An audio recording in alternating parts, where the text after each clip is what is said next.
Bahkan mereka identikkan dengan hula-hula itu seperti Tuhan saja. Harus datang dengan menyembah dan membawa ya semacam sesembahan lah. Jadi soba merhula-hula, kata soba merhula-hula itu hormat. Menghormati. Sikap menghormati. Itu sebetulnya. Bukan jadi dewa. Ini makanya kalau Bapak nanti lihat orang Batak cerita-cerita mengenai hal-hal yang serem. Misalnya orang pembunuhan, cerita di rumah. Pasti ngomong dia begini. Sattawi jawon katanya. Jadi seperti dia permisi kepada rumah. Ada penunggunya, pemiliknya. Ada pemiliknya. Itu pengaruh dari nenek moyang dulu. Sekaranglah waktunya.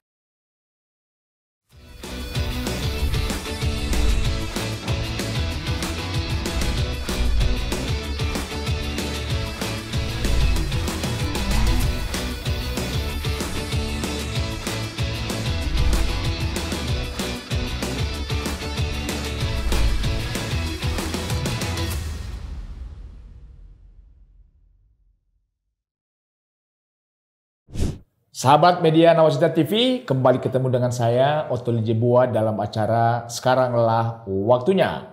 Di studio Nawacita hadir tamu saya di siang hari ini, Bapak Pendeta Pantas Panggabean. Beliau seorang pendeta di HKBP dan beliau senior karena beliau sudah pendeta emeritus. Selamat siang Pak Pendeta. Selamat siang. Apa kabar Pak? Sehat ya. Sehat ya. Jadi sekarang saja. Bapak di HKBP sudah emeritus ya? Sudah emeritus. Tahun berapa Pak? Sejak 2022. Berarti sudah 2 tahun yang lalu Iya, betul. Ya, tapi masih sesat. Saya lihat Pak Pendeta masih sehat ya Perasaan sekarang. saya masih sehat. Sehat ya.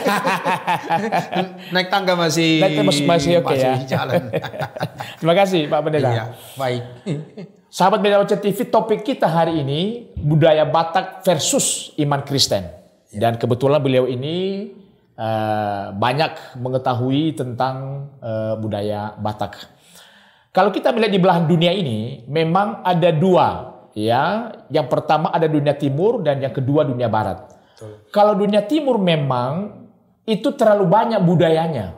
Dan dalam kandungan saja sudah ada budaya. Lahir budaya, mau bekerja budaya, sampai meninggal pun ada budayanya. Bangun rumah budaya. Jadi memang di budaya timur, dunia timur memang budaya itu sesuatu yang wajib ya. Tapi beda dengan dunia barat.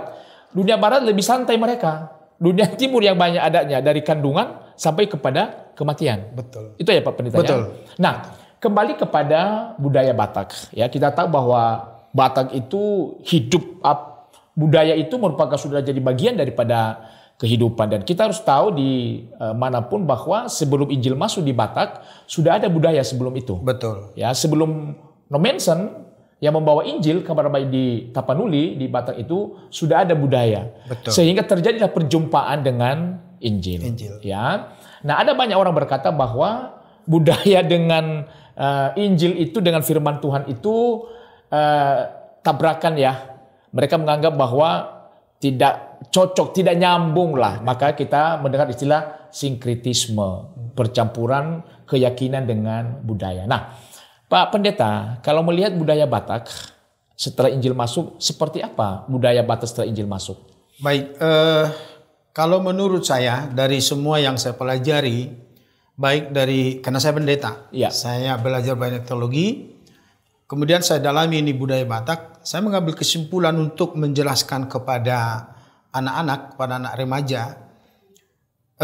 kekristenan dan kebudayaan itu selalu saya gambarkan seperti dua rel kereta. Dua rel kereta. Yang satu itulah Injil atau kekristenan, yang satu adalah budaya. Soal mana di kiri, mana di kanan terserah. Nah, kita sebagai manusia berjalan ibarat gerbong itu. Jadi kita berjalan menuju satu tujuan, ada dua rel di sini. Nah, kebudayaan dan kekristenan. Nah, di dalam kekristenan kita kan diajari spirit. Spirit semangat untuk melakukan apa yang dikehendaki oleh Tuhan. Mengasihi misalnya. Mengasihi sesama. Kasihilah sesamamu dan sebagainya. Itu firman Tuhan itu. Itu firman Tuhan. Tapi di dalam firman Tuhan kita tidak disebutkan praktik mengasihi itu seperti apa. Nah, kalau ditanya Untuk orang Batak mengasihi itu seperti apa? Tunggu dulu. Kalau kepada dongat tubuh ini seperti apa? Kalau kepada pihak hula-hula seperti apa? Kepada pihak boru seperti apa? Tidak mungkin sama. Karena apa? Karena posisinya dalam sistem kekerabatan itu berbeda. Tapi tetap mengasihi. Cara mengasihinya dongat tubuh bagaimana? Cara mengasihi hula-hula bagaimana? Letaknya di mana? Di kebudayaan. Adat istiadat. Itu makanya kekristenan tanpa kebudayaan adat istiadat ini kan sama dengan belajar melayang-layang. Sesuatu yang teori. Atau seperti pesawat yang terus di udara, nggak pernah mendarat. Nah, kebudayaan juga tanpa kepercayaan, ajaran kekristenan lah ini, karena yang sudah Kristen yang kita bicarakan, ini bisa lari kemana-mana. Ini bisa lari kemana-mana, bisa kembali kepada kepercayaan nenek moyang. Nah, karena ini mengatur hubungan sesama manusia dalam kebudayaan, maka di sini tidak ada yang salah. Dan bahkan kalau menurut saya, semakin orang mendalami isi firman Tuhan dalam kekristenan, maka dia melaksanakan budaya Batak itu akan semakin baik. Karena tidak ada di dalam budaya Batak larangan mengasihi, justru harus. Demikian di sini. Nah, jadi Injil dan kebudayaan seperti dua rel kereta yang berjalan. Satu tujuan, tapi ada beda misi. Misinya ini firman Tuhan, misinya ini kebudayaan. Begitu Pak Jiwa. Nah, sempat tadi Bapak Pendeta menyinggung tentang sistem kekerabatan. Bisa Bapak jelaskan sistem kekerabatan di Batak? Baik, sistem kekerabatan Batak itu, jadi siapakah familiku? Kan itu pertanyaan. Keluarga kita. Disitulah kita membahas sistem kekerabatan. Jadi sistem kekerabatan itu disebut dalihan natolu, paopat sihal-sihal, tungkunan 3 ditambah sihal-sihal. Nah, jadi gambarannya begini. Dulu kan sebelum kita mengenal besi, nenek moyang membuat tungku itu dari batu. Diambil dari mana-mana lah. Karena tidak akan ditemukan batu yang ukurannya persis sama, maka ketika wadah diletakkan di atas tungku yang batu yang 3 ini, pasti ini bisa miring ke kiri atau miring ke yang satu. Maka dibutuhkan alat bantu. Alat bantu inilah yang disebut dengan sihal-sihal. Nah, pertanyaannya, yang tungku 3 tadi, batu 3, siapakah itu? Yang satu marga dengan saya, biasa disebut dongat tubuh atau dongat sabutuha. Kemudian yang kedua, dari mana saya mengambil istri? Bapak saya, dari mana istrinya? Opung saya, abang saya, anak saya. Mereka inilah yang disebut dengan hula-hula. Itulah tungku yang kedua. Satu lagi, anak-anak perempuan kita, kepada siapa mereka nikah, itulah pihak boru. Jadi dongat tubuh, hula-hula, boru. Nah, sihal-sihal itu, karena itu masuk dari kekerabatan, adalah teman sekampung. Teman sekampung kan bisa dari macam-macam marga. Bukan tulang, bukan hula-hula, bukan dongat tubuh, bukan boru, tapi teman satu kampung, dongat cahuta. Baru yang kedua, sahabat teman-teman. Nah, yang ketiga, pariban, yang istrinya semarga dengan kita. Inilah yang disebut sihal-sihal. Jadi kekerabatan Batak dalihan natolu paopat sihal-sihal. Itu. Nah, ada etika dasarnya. Sikap. Bagaimana etika dasar untuk di 4 ini? Sesama mardongat tubuh disebut manat. Manat itu kayak hati-hati, cermat, jangan ceroboh, jangan gegabah. Itu dia. Kemudian sikap kepada hula-hula disebut sobba. Ini beda ya, ada 2 kata itu. Sobba dengan sobba, itu beda. Sobba artinya hormat. Hormat, bukan menyembah.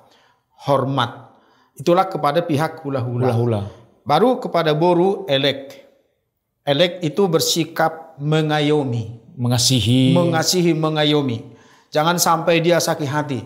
Jangan sampai dia tersinggung begitu. Nah, sikap kepada yang keempat tadi sama dengan dongat tubuh, manat. Kepada teman sekampung harus manat, pada pariban, kepada sahabat, kan begitu. Itulah sistem kekerabatan orang Batak.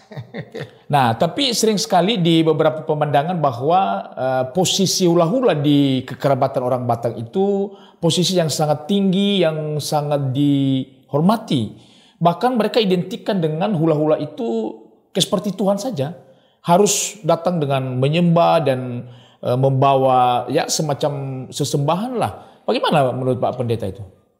Memang dulu sebelum Kristen diposisikan hula-hula ini seperti nomor 2-nya Tuhan. Ya. Dulu ya. Dan kalau kita bicara dulu itu sudah sekaligus tingkat pengetahuan dan peradaban orang Batak.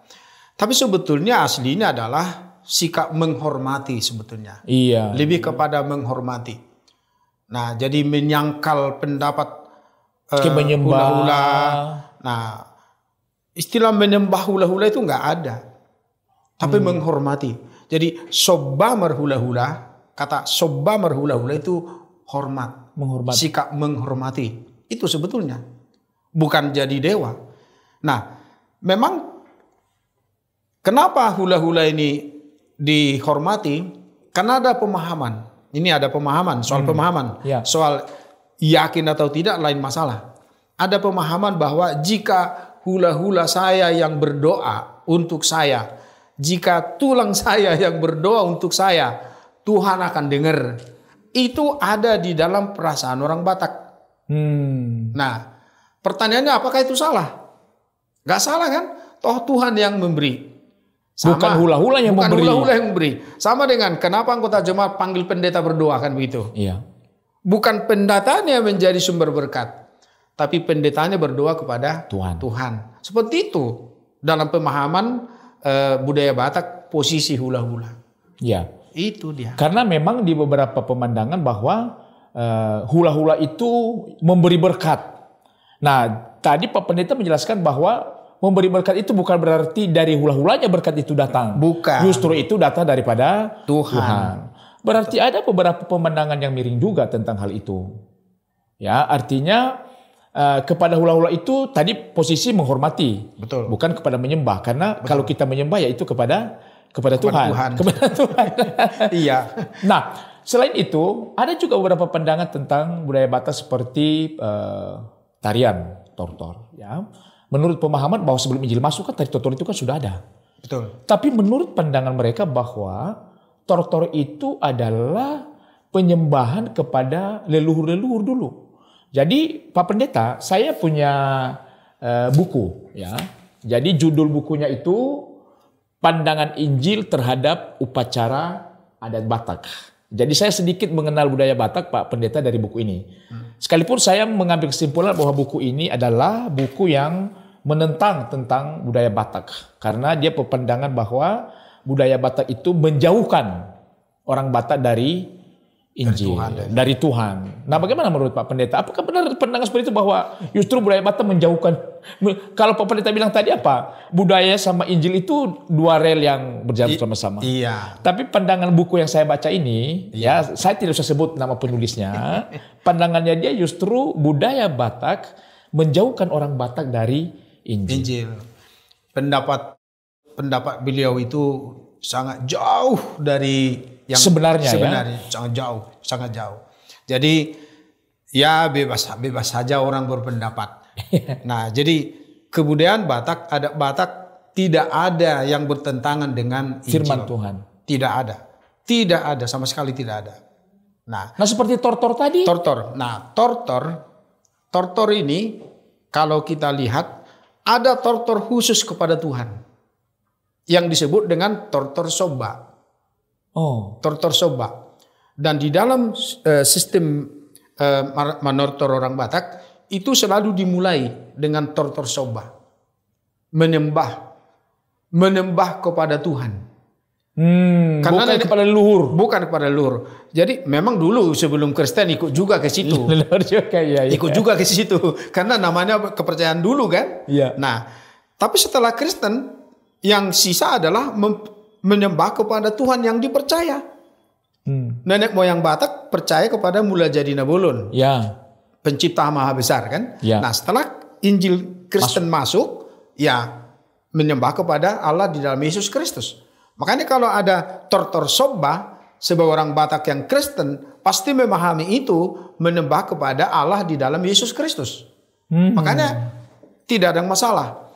Tortor-tortor yang lain, ada Tortor Mangaliat misalnya, Tortor Parmeme dan sebagainya, itu semua hubungan dengan manusia. Hubungan dengan arwah-arwah. Nah, tapi kalau orang membuat satu upacara, ayo kita mau menyembah arwah-arwah, itu kan urusan dia, kenapa dia lakukan itu? Ya, ya. Toh sudah Kristen kan? Tidak ada keharusan untuk melakukan seperti itu. Dulu sebelum Kristen pun ada penyembahan kepada Allah-Allah yang dipercaya nenek moyang Batak ketika terjadi sesuatu. Jadi bukan seperti pemahaman yang dikatakan di situ bahwa seolah-olah orang Batak itu harus melakukan penyembahan kepada leluhur walaupun Kristen. Itu keliru, pendapat seperti itu keliru. Itu keliru. Artinya itu tidak benar. Nah, tidak benar. Saya melihat tadi berarti ada perubahan objek. Kalau tadinya sebelum Injil masuk, objek yang disembah itu tadi adalah Mula Jadi Nabolon. Iya. Ketika Injil masuk, Bapak objeknya berubah. Bukan ke Mula Jadi Nabolon lagi, tapi objek penyembahannya kepada Tuhan. Apakah seperti itu? Bukan. Sebetulnya istilah Mula Jadi Nabolon, kalau bahasa Indonesia itu kan pencipta Maha Besar. Iya. Nah, kalau sekarang kan itu kan kita tujukan kepada Tuhan. Tuhan yang kita percayai. Nenek moyang Batak pun percaya bahwa segala sesuatu yang ada ini diciptakan oleh Debata Mula Jadi Nabolon. Nah, berarti ini soal nama. Soal penamaan. Bukan perubahan objek ya? Bukan perubahan objek. Jadi yang menciptakan langit dan bumi dan segala isinya termasuk manusia, menurut nenek moyang Batak adalah Mula Jadi Nabolon. Debata Mula Jadi Nabolon. Itu namanya menurut mereka. Nah sekarang setelah Kristen, siapa pencipta langit dan bumi dan segala isinya? Tuhan lah. Ya Tuhan kan begitu. Betul. Kalau kita pakai istilah-istilah kitab, nah di Alkitab ada banyak nama-nama Allah kan dalam Alkitab. Ada Yahweh, ada Elohim, ada Adonai, kan begitu. Nah jadi yang jelas Tuhan yang dipercayai nenek moyang Batak dulu sebelum Injil masuk, dalam kepercayaan saya itu juga Tuhan yang satu yang dibicarakan di dalam Alkitab. Hanya di dalam kebudayaan Batak orang tidak mengenal Allah itu seperti apa karena tidak ada yang mengajarkan kan itu. Nah, setelah Kristen, orang Batak mengenal Allah itu karena ada Yesus Kristus yang datang ke bumi menjelaskan Allah itu begini. Allah itu adalah diriku karena aku datang dari atas kata dia. Kan itu. Makanya penggunaan kata Debata Mula Jadi Nabolon sebetulnya tidak ada masalah sebetulnya kalau dipakai. Hanya mungkin ini belajar dari sejarah gereja, kenapa bukan itu dipakai oleh para misionaris itu? Ya mungkin maksudnya mereka supaya lebih cepat orang Batak ini tahu meninggalkan hal-hal yang dulu. Apakah dulu semacam dewa-dewa itu bukan? Bukan. Yang dipercaya nenek moyang Batak ada satu yang menciptakan langit dan bumi dan sebagainya. Itulah namanya tadi itu ya. Mula Jadi Nabolon. Memang dalam kepercayaan Batak dulu ada Debata perusak. Oh. Debata perusak kan begitu. Ada Debata yang memberikan hanya berkat untuk ternak. Dulu. Untuk tanaman kan begitu. Nah, berarti kayak dewa-dewa masing-masing gitu ya. Dewa pertanian, dewa peternakan. Betul. Bahkan lebih dari itu sebetulnya. Kalau nenek moyang Batak kan dulu mempercayai bahwa semua benda punya roh semacam Allah kecil. Bahkan waktu pun punya roh. Waktu misalnya siang, malam, pagi. Tempat misalnya rumah. Ini makanya kalau Bapak nanti lihat orang Batak cerita-cerita mengenai hal-hal yang serem. Misalnya orang pembunuhan cerita di rumah. Pasti ngomong dia begini. Sattawijawon katanya. Jadi seperti dia permisi kepada rumah. Ada penunggunya, pemiliknya. Ada pemiliknya. Itu pengaruh dari nenek moyang dulu. Pengaruh dari dulu. Sattabi Borngin katanya. Borngin Tapi apakah malam. masih ada sampai sekarang yang minta-minta izin begitu? Omongan itu masih ada. Masih ada? Masih ada. Walaupun kalau dia tanya kenapa kau ngomong Sattabi Jawon? Nah, dari dulu udah begitu, pasti bilang begitu. Dia nggak ngerti artinya. Dia nggak ngerti dia. Sattabi Borngin. Borngin itu kan malam. Jadi ketika kita bercakap-cakap begini pada malam hari, dia bilang Sattabi Borngin katanya. Jadi berarti supaya jangan marah penguasa malam kan itu. Tapi itu dulu. Enggak, tapi sekarang masih ada seperti itu ya. Ucapan itu masih ada, walaupun tidak dipahami apa artinya kan itu. Itu hal-hal seperti itu kan biasa dalam masyarakat. Iya, karena apa ya, sudah di alam sadar sudah mendarah daging. Betul. Gitu ya. Jadi sudah dianggap kata itu lumrah begitu. Lepas dari kepercayaan. Karena kalau kita tanya kenapa kamu marsattabi atau permisi kepada malam atau rumah. Rumah ini kan benda. Iya. Dari nenek moyang kita udah ngomong-ngomong begitu, udah itu aja sudah pasti. Tapi tidak ada keyakinan yang melekat di situ. Tidak ada keyakinan melekat lagi di situ. Nah, itu kan harus dimaklumi.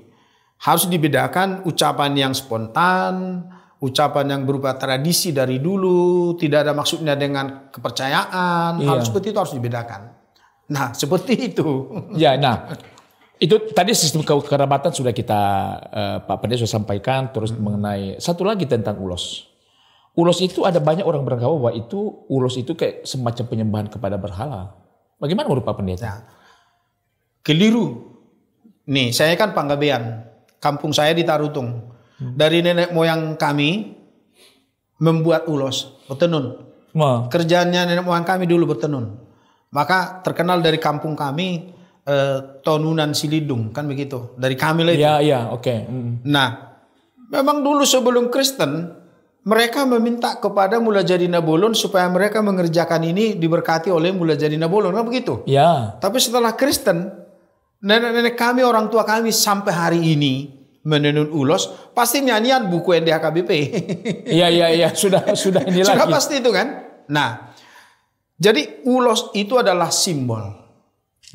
Ulos itu adalah simbol dari doa dan harapan.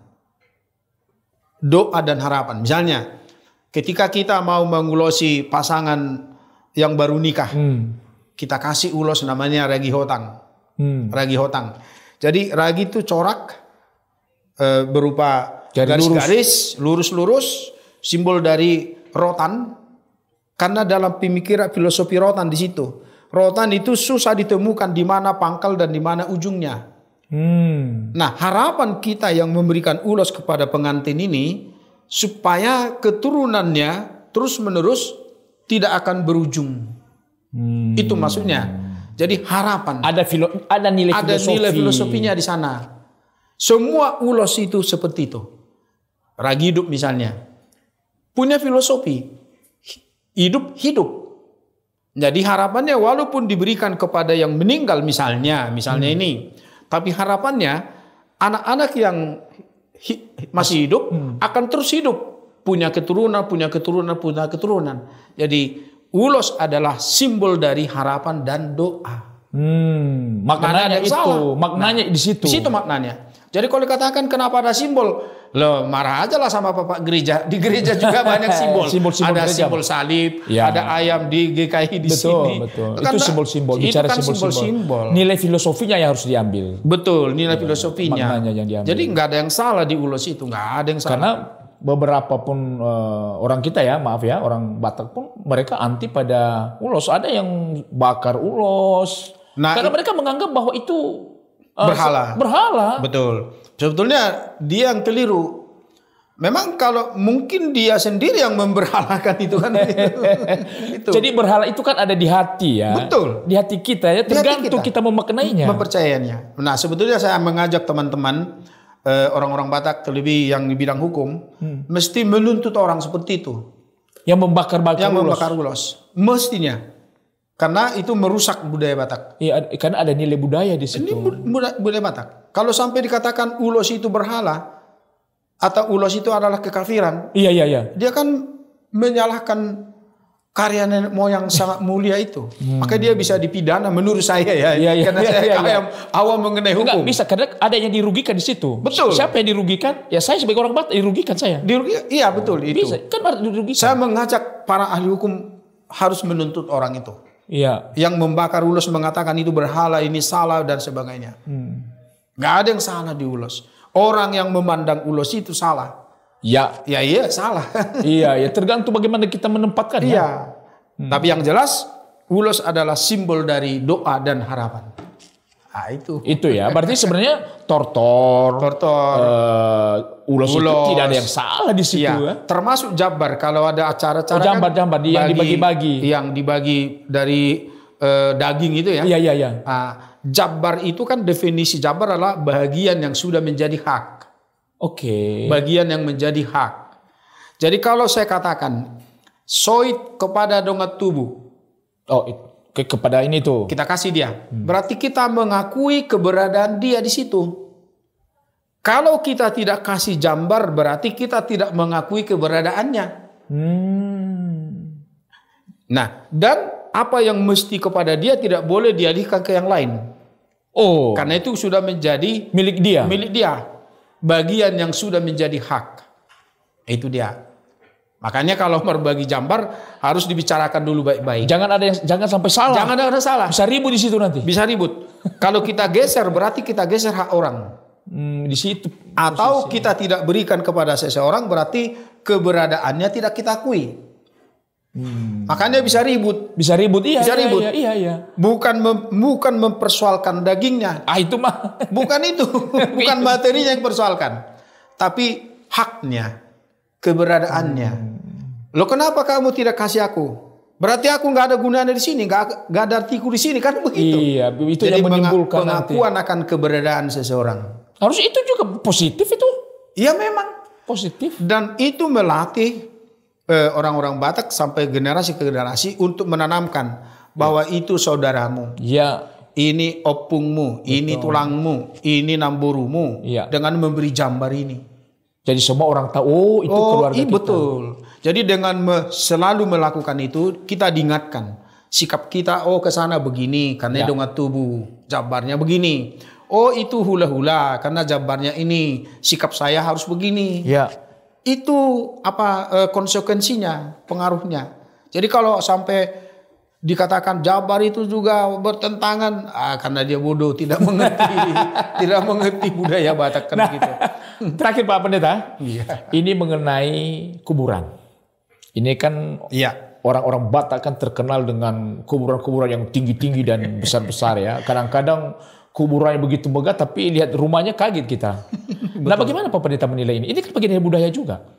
Betul, jadi gini, sebetulnya yang kita lihat sekarang itu kuburan yang megah-megah itu sudah di luar dari adat Batak. Oh. Sudah di luar. Karena kalau dibicarakan dari budaya Batak, ada dua jenis kuburan menurut budaya Batak. Satu biasa dalam bahasa Batak kuburan gajang. Itu jadi setelah dikubur maka dibuatlah tanda semacam gundukan. Iya, gundukan tanah. Tanah kan begitu. Tingginya tidak lebih dari 20 cm. Ya. Itulah kuburan gajang. Dan biasanya ini menurut adat Batak itu orang yang dikubur di situ adalah anak-anak sampai orang tua yang belum punya cucu. Oke. Orang tua yang belum punya cucu. Nah, kalau orang-orang tua yang sudah punya cucu dan dibuat upacara adat yang namanya upacara adat Saur Matua, maka kuburannya berbeda. Kuburannya seperti berbentuk bukit, tingginya kurang lebih 1,5 meter, lebarnya 1,20 meter kira-kira begitu. Panjangnya kira-kira 2 meter. Itulah kuburan orang tua yang sudah punya cucu dan ketika dia meninggal maka dibuat upacara adat namanya adat Saur Matua. Adat Saur Matua ya. Adat Saur Matua. Nah itu bedakan kuburan. Potong babi di sana banyak biasanya ya? Nah tidak cukup itu. Kerbau. Oh kerbau. Atau sapi. Atau sapi. Nah gundukan tadi itu tanah. Gundukan itu tanah. Nah di zaman sekarang karena sudah dikenal semen, dibuatlah semen dari batu bata kan begitu di keramik. Tapi prinsipnya sama. Jadi yang kita lihat kuburan-kuburan yang mewah-mewah seperti itu, rumah. itu nilainya itu sama dengan tanah gundukan itu. Di adat sebenarnya. Di adat, di budaya itu. Di budaya Batak nilainya sama. Nilainya. Jadi bukan berarti kalau dia buat kuburannya hebat, bertingkat-tingkat dan macam-macam. Ada tugu lagi di depan. Ada lagi kayak tugu. Gak ada nilainya itu dari sudut adat dibandingkan ini. Tetap ini yang punya nilai. Tabak namanya, dalam bahasa Batak tabak. Nah, jadi kalau kita lihat apalagi tugu. Tugu ini selalu saya katakan, tugu itu memang menjadi peradaban Batak setelah orang Batak entah dari mana dia kenal itu. Iya. Bukan peninggalan nenek moyang. Kalau tidak salah ini, tugu baru ada berdiri di tanah Batak 1961. Justru dibangun oleh gereja KBP untuk memperingati 100 tahun HKBP. Baru ada tugu di situ. Baru ada tugu di situ. Parningotan 100 tahun Huria Kristen Batak. Begitu. Nah, makanya kalau disebut tugu adalah budaya Batak. Bukan ya? Baru kemarin itu ada. Dan kalau dikatakan tugu adalah adat, nah kita harus kembali dulu pengertian adat. Adat itu menurut pengertian orang Batak kan sesuatu yang bersifat hukum, yang bersifat keharusan. Jadi kalau tugu adalah adat, berarti semua marga harus punya tugu. Tugu. Iya, punya tugu. Harus punya tugu kan begitu. Kalau itu adat. Dan mestinya kita harus akan melihat tugu yang dibangun jauh sebelum kekristenan kan begitu. Ini justru setelah kekristenan lah baru ada dikenal tugu di tanah Batak. Itu. Sebelumnya tidak ada. Tidak ada. Boleh kita lihat. Kita cek dari selatan sampai utara, nggak ada tugu di tanah Batak sebelum masuk kekristenan. Berarti mereka yang membangun kuburan-kuburan yang besar itu sebenarnya hanya untuk apa ya? Kemegahan aja. Kemegahan aja kan? Kemegahan. Jadi memang di satu sisi ada positifnya begini. Misalnya, biasanya yang ku dengar ini, dulu mereka keturunan dari satu nenek ya, mungkin berjauhan dan karena sudah banyak merantau kemana-mana, untuk menghimpun mereka ini bersatu, saling kenal, keluarga lah ya. Iya, maka dipugarlah kuburan tadi, yang tabak tadi, dibuat menjadi dari beton, dari keramik yang bagus. Ya, dibikin bagus lah. Nah, ketika mereka mengurus ini, maka seluruh keturunan dari yang di kuburan ini kan pasti datang berkumpul. Betul. Sehingga mempererat kembali kekeluargaan mereka. Dari sisi itu masih kita bisa toleransi. Kalau itu tujuannya ya. Iya. Kalau itu. Tapi yang terjadi bukan itu. Justru mau menuju kalau kami juga orang hebat kan begitu. Kalau itu memang udah mulai salah ya. Iya. Niat motivasi ya. Motivasinya udah lain. Dan yang kita lihat sekarang ini, dulu kan tugu yang dibuat oleh HKBP sederhana sekali. Sangat sederhana, tidak terlalu mahal. Tidak terlalu tinggi ya. Karena hanya sebagai peringatan. Tapi tugu-tugu yang dibuat oleh marga-marga ini, wah, gak tanggung-tanggung. Iya. Malah ada yang sampai biaya miliaran. Ada. Saya pernah lihat soalnya. Nah itu dia. Saya tidak usah sebut marganya apa. Dan di sini sebetulnya dilarang supaya janganlah kira-kira begitu ya. Membangun. Dihimbau lah, janganlah itu dihimbau. Karena dianggap itu menghambur-hamburkan uang.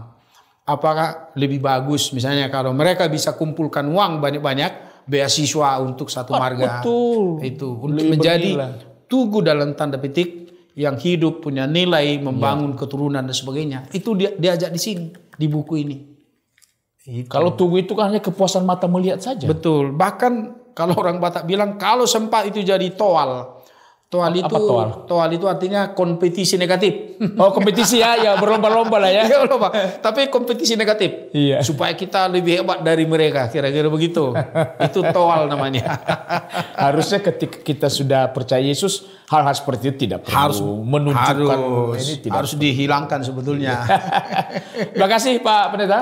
Oke, sama-sama. Sahabat Media Wajah TV, luar biasa diskusi saya dengan Pak Pendeta Pantas Panggabean hari ini tentang budaya Batak dan versus iman Kristen ya. Mungkin ini kita lanjutkan lagi nanti di waktu-waktu yang akan datang. Boleh, Pak, karena boleh. bagi saya ini menarik sekali dan saya pikir juga orang harus banyak tahu tentang hal ini. Iya, dan saya senang kalau ini dilanjutkan. Iya, siap ya. Nanti kita bisa atur-atur lagi ya. Boleh. Demikian perbincangan kami dengan Pak Pendeta Pantas Panggabean. Tetap semangat dan tunggu diskusi kami berikutnya. Salam sehat untuk kita semua.